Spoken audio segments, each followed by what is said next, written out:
Bismillahirrahmanirrahim. Assalamualaikum warahmatullahi wabarakatuh. Segala puji juga Allah telah memberikan saya pribadi nikmat kesehatan, kesempatan sehingga saya masih bisa menyelesaikan tugas akhir semester dengan mata kuliah kewirausahaan. Saya Wahyu Widana dari program studi manajemen bisnis syariah. Tujuan saya membuat video ini adalah menyelesaikan tugas akhir semester dari mata kuliah kewirausahaan. Baik, langsung saja. Di sini saya akan menjelaskan beberapa bab dari materi yang telah kami pelajari. Yang pertama adalah pengertian wirausaha dan kewirausahaan, di mana istilah wirausaha ini berasal dari kata wira yang berarti berani, utama, atau perkasa, dan usaha sendiri memiliki arti yaitu aktivitas dengan upaya tertentu. Secara terminologi, wirausaha adalah kemampuan menciptakan, mencari, dan memanfaatkan peluang. Sedangkan wirausaha berbeda dengan wira swasta, di mana wirausaha itu menekankan pada jiwa dan semangat berinovasi. Sementara wira swasta lebih berfokus pada modal usaha. Dalam bahasa Prancis, langsung saja. Berusaha memiliki cakupan luas yang mencakup keberanian untuk mengambil risiko, mencari peluang, dan mengembangkan ide baru untuk menciptakan nilai tambah. Perbedaannya dengan wira swasta itu terletak pada pendekatan, di mana wirausaha itu fokus pada inovasi dan peluang, sedangkan wira swasta seringkali menggunakan modal untuk menjalankan usaha. Konsep ini penting dalam mendukung perubahan dan perkembangan ekonomi. Lanjut, eh, pendekatan dan teori kewirausahaan. Terdapat dua pendekatan utama kewirausahaan. Yang pertama, pendekatan makro, yang dimana pendekatan ini memfokuskan pada faktor eksternal setiap lingkungan sosial, finansial, dan hambatan tertentu. Sedangkan pendekatan mikro ini menekankan faktor internal seperti karakteristik, peluang, formulasi strategi, dan teori kewirausahaan ini dikembangkan oleh berbagai tokoh seperti Schumpeter yang menekankan inovasi dan teori psikologis oleh McClelland yang menghubungkan kewirausahaan dengan kebutuhan berprestasi. Lanjut pada kewirausahaan, ini memiliki keunggulan dan kelemahan, yang dimana keunggulan wirausaha meliputi kebebasan menentukan nasib sendiri, peluang melakukan perubahan, dan potensi keuntungan besar. Namun ada kelemahannya juga, seperti ketidakpastian pendapatan, risiko kehilangan investasi, dan stres tinggi.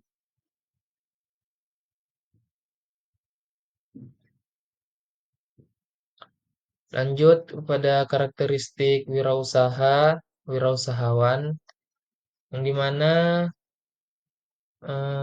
entrepreneur itu sukses memiliki karakteristik seperti inovasi, percaya diri, memiliki visi masa depan, dan mampu mengambil risiko yang diperhitungkan. Selain itu, komitmen, kreativitas, dan ketahanan terhadap kegagalan menjadi faktor penting untuk menjadi seorang wirausahawan. Lanjut pada bab 2, yaitu ada etika, fungsi, dan prinsip wirausaha. Pengertian etika usaha adalah serangkaian prinsip moral yang menjadi panduan dalam menjalankan bisnis, termasuk nilai kejujuran, tanggung jawab, dan menghormati pihak lain. Etika ini menjadi dasar hubungan baik antara pelaku usaha pelanggan, dan masyarakat. Etika usaha ini tidak hanya meningkatkan reputasi perusahaan, tetapi juga membantu menciptakan kepercayaan dan keberlangsungan bisnis dengan menerapkan etika usaha. Seorang entrepreneur dapat membangun hubungan jangka panjang yang positif dengan mitra bisnis pelanggannya. Dan, oh sorry, mitra bisnis pelanggannya mereka tuh.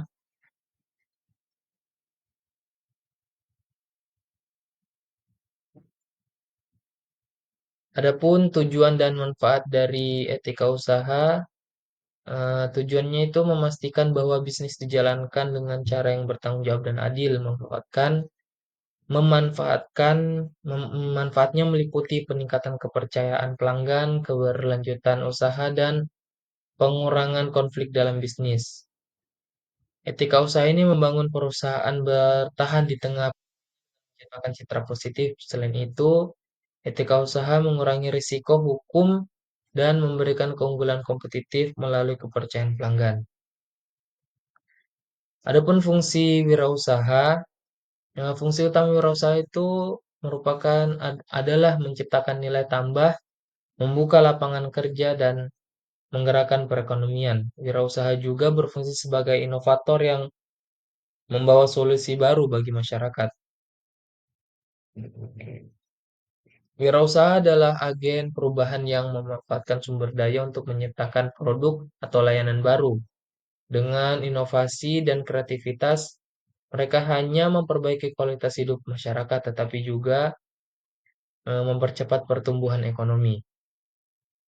Adapun prinsip wirausaha yaitu meliputi keberanian mengambil risiko, inovasi, kejujuran, dan fokus pada kepuasan pelanggan. Prinsip ini menjadi panduan yang panduan untuk mencapai kesuksesan dalam bisnis. Prinsip ini membantu wirausahawan untuk tetap konsisten dalam menjalankan bisnis mereka. Dengan menerapkan prinsip ini, seorang entrepreneur dapat membangun bisnis yang berkelanjutan dan relevan di pasar. Lanjut pada bab 3, ada jenis dan bidang usaha. Yang dimana jenis usaha ini dapat dibedakan berdasarkan sifat dan tujuannya, seperti usaha dagang, jasa, industri, agribisnis, dan teknologi. Setiap jenis usaha ini memiliki karakteristik unik yang disesuaikan dengan pertumbuhan pasar, kebutuhan pasar, lebih tepatnya.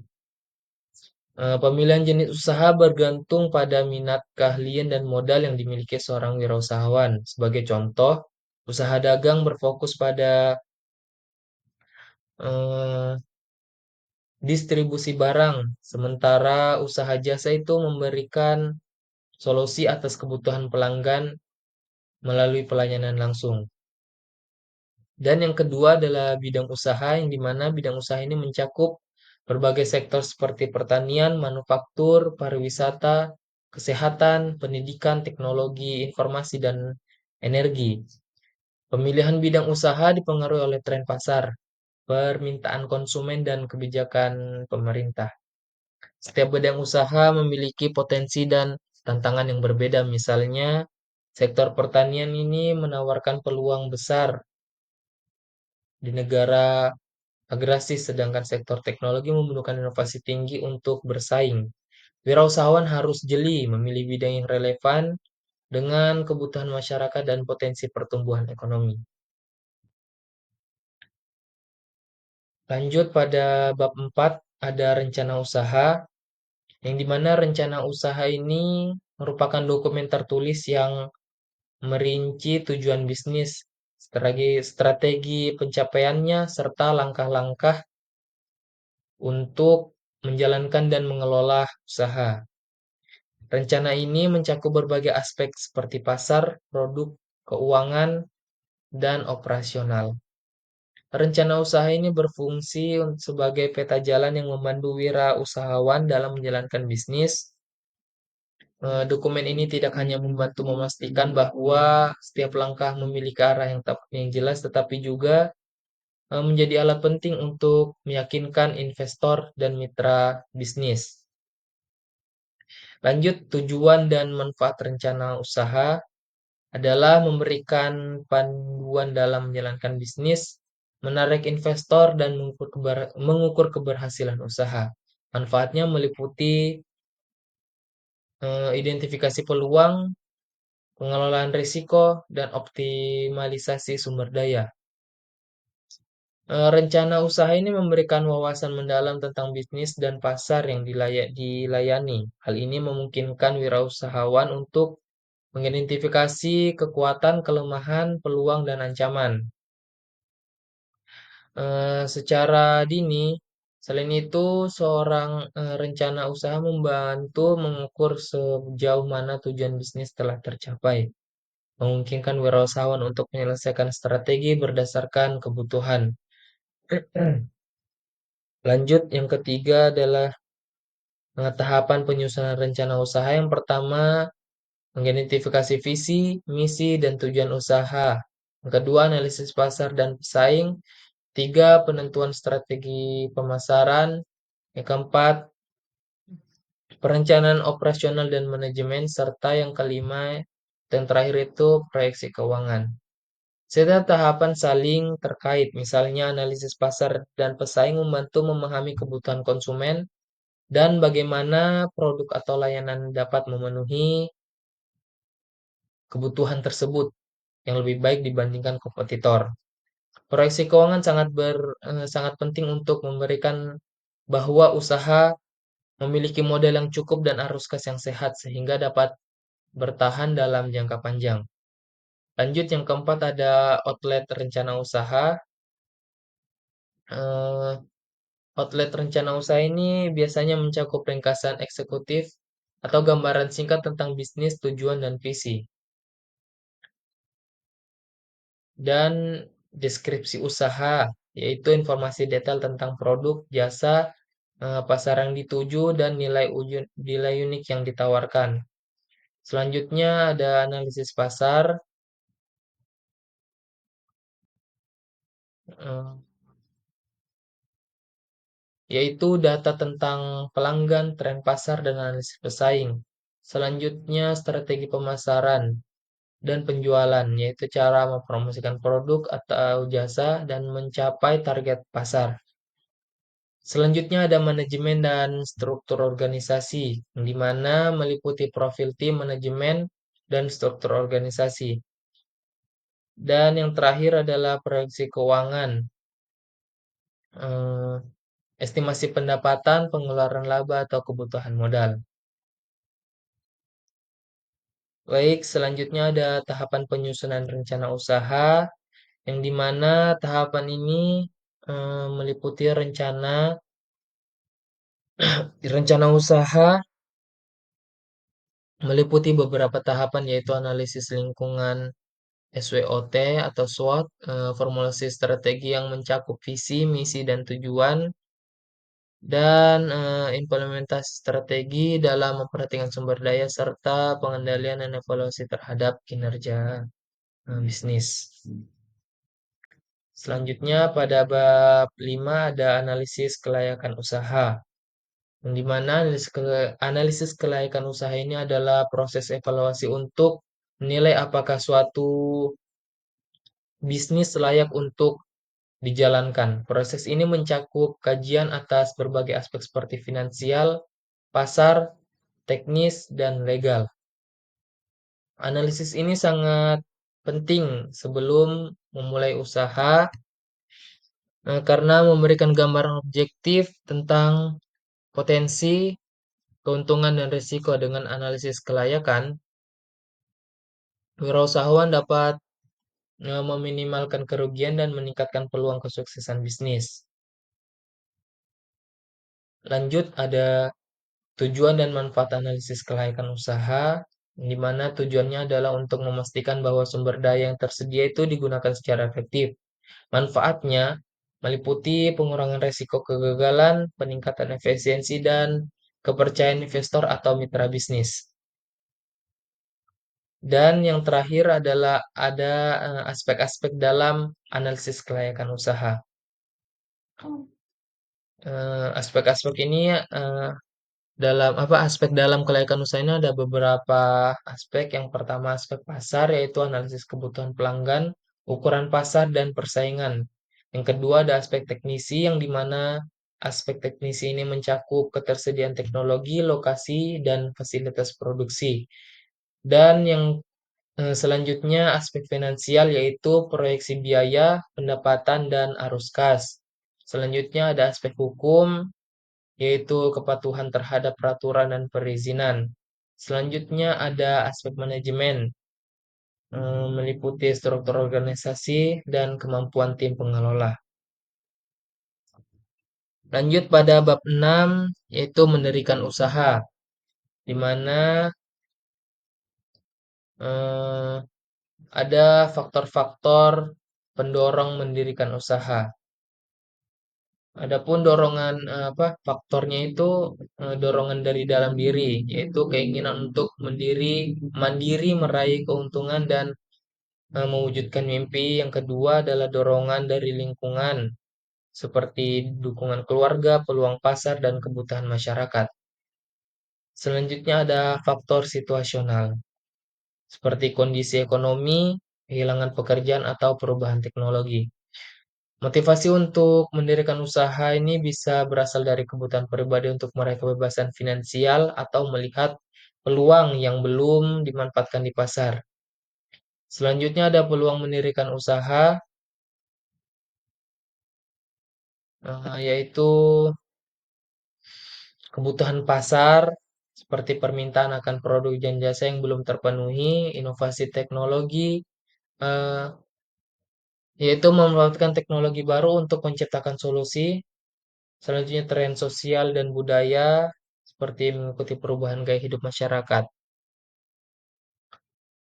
Em,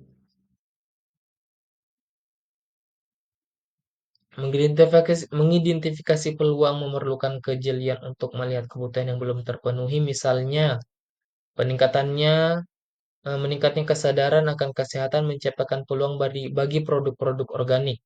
Wirausahawan yang inovatif dapat mengubah tren sosial menjadi bisnis yang menguntungkan. Dan selanjutnya itu pada bab 7 risiko usaha, di mana risiko usaha ini adalah kemungkinan terjadinya kerugian atau hasil yang tidak diharapkan dalam menjalankan usaha. Risiko merupakan bagian yang tidak terpisahkan dari dunia bisnis, yang dimana risiko ini mencakup berbagai aspek keuangan operasional dan reputasi. Wirausahawan juga harus memahami bahwa risiko tidak selalu dapat dihindari, tetapi juga dapat dikelola untuk meminimalkan dampaknya terhadap bisnis. Dan yang kedua, ada jenis-jenis risiko, yang dimana risiko pertama adalah risiko finansial, yaitu kehilangan modal atau kegagalan mendapatkan pendapatan. Yang kedua, risiko operasional, yang dimana risiko ini adalah mencakup dalam proses produksi atau manajemen. Selanjutnya, risiko pasar, yaitu perubahan permintaan konsumen atau persaingan ketat.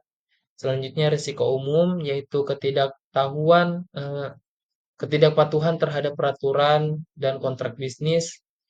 Dan yang terakhir adalah risiko bencana, seperti kejadian alam, contohnya itu seperti gempa atau banjir.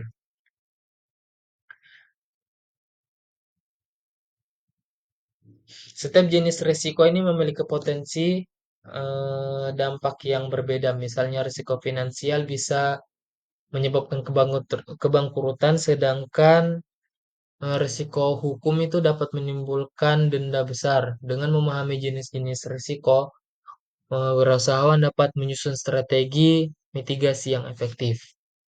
Mungkin itu saja penjelasan dari saya. Lebih dan kurangnya mohon dimaafkan. Saya akhiri wabillahi taufiq wal hidayah. Assalamualaikum warahmatullahi wabarakatuh.